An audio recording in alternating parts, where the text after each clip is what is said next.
Hello, welcome back to the reading of the poem of the Man God, written by Maria Valtorta, Volume 3. Chapter 375, Part 2. The Sabbath of the Unleavened Bread.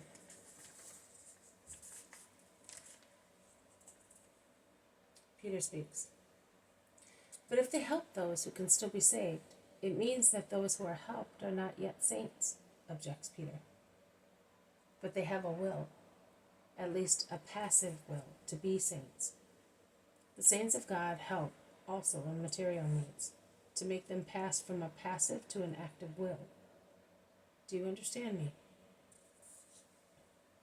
I do and I don't. For instance, supposing I were in heaven and I saw, let us say, a fleeting kind attitude in Eli the Pharisee, what would I do? You would find all the means to increase his kind attitude. And if it did not help in any way, then, when he were damned, you would be unconcerned about him. And if he deserved to be damned, as he does now, but he were dear to me, which will never be the case, what should I do? First of all, you had better know that you are in danger of being damned by saying that he is not dear to you, and never will be. Secondly, you must know that if you were in heaven, you would pray for him, and for his salvation, until the moment of his judgment. There will be souls that will be saved at the last moment, after a whole life of prayer for them. A servant comes in saying, Manaen has come. He wishes to see the master. Let him come. He certainly wishes to speak of some grave matter. The women withdraw discreetly, followed by the men. But Jesus calls back Isaac, John the priest, Stephen, and Hermas, Matthias and Joseph, who are all shepherd disciples. It is better for you to be informed as well, since you are disciples, he explains. Manaen enters and bows to Jesus. Peace to you, greets Jesus. Peace to you, Master. The sun is setting. My first step after the Sabbath is for you, my Lord. Did you have a good Passover? Good. There can be no good where there is Herod and Herodias.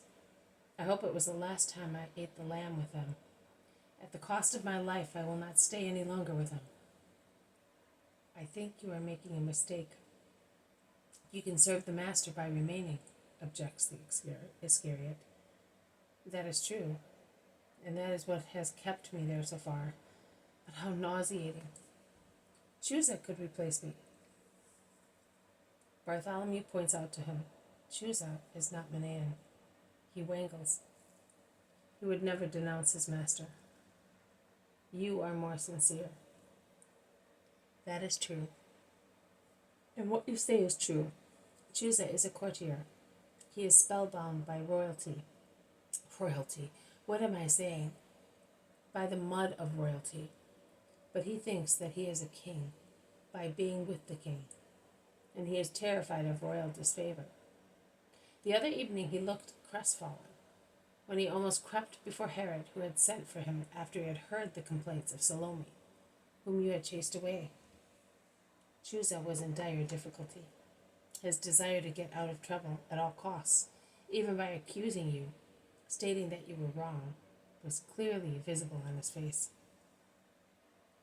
But Herod wanted only to laugh at the girl behind her back, as he loathes her, now as he loathes her mother. And he laughed like a madman on hearing Chusa repeat your words. He kept saying, such words are by far too kind for that young, and he uttered such an obscene word that I will not repeat it to you. He should have trodden on her lustful breast, but he would have become contaminated, and he laughed. Then he became grave and said, but the insult deserved by the women cannot be allowed with regard to the crown. I am generous. It is his fixed idea that he is, and as nobody tells him, he does so himself. and I will forgive the rabbi, also because he told Salome the truth. But I want him to come to court, so that I may forgive him completely. I want to see him, hear him, and make him work miracles. Let him come, and I will be his protector."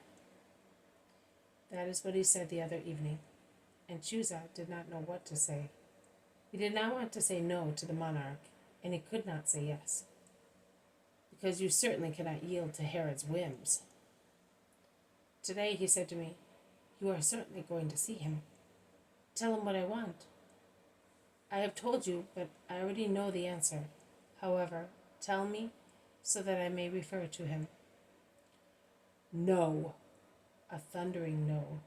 "Will you not make him a powerful enemy against you?" asks Thomas. "He may become my executioner, but I can only reply no." "He will persecute us." "Oh, in 3 days' time he will have forgotten all about it," says Manan, shrugging his shoulders. And he adds, "They have promised him some pantomime dancers. They are arriving tomorrow, and he will forget everything." The servant comes back. "Nicodemus, Joseph, Eleazar, and other Pharisees and leaders of the Sanhedrin are here, Master. They wish to greet you." Lazarus looks at Jesus inquiringly. Jesus understands. "Let them come. I will be happy to greet them." Joseph comes in shortly afterwards with Nicodemus. Eleazar, the just man at Ishmael's banquet. John, the guest at the remote banquet of Joseph of Arimathea. Another man whose name I hear is Joshua. A Philip, a Judas, and lastly, a Joachim. They seem to go on greeting forever. The room is fortunately a large one. Otherwise there would be no room for so much bowing, embracing, and rich vestments. But although it is so large, it becomes so full that the disciples clear out. Only Lazarus remains with Jesus. The disciples perhaps can hardly believe that they are not being looked up and down by the eyes of so many members of the Sanhedrin. "We heard that you were in Jerusalem, Lazarus, and we came," says the one whose name is Joachim. "I am amazed and happy. I had almost forgotten what your face looks like," replies Lazarus, somewhat ironically. This has been a reading from the poem of the Man God, written by Maria Valtorta, Volume 3, Chapter 375, Part 2, The Sabbath of the Unleavened Bread. Thank you for listening. I will see you tomorrow. May God bless you, and may peace be with you.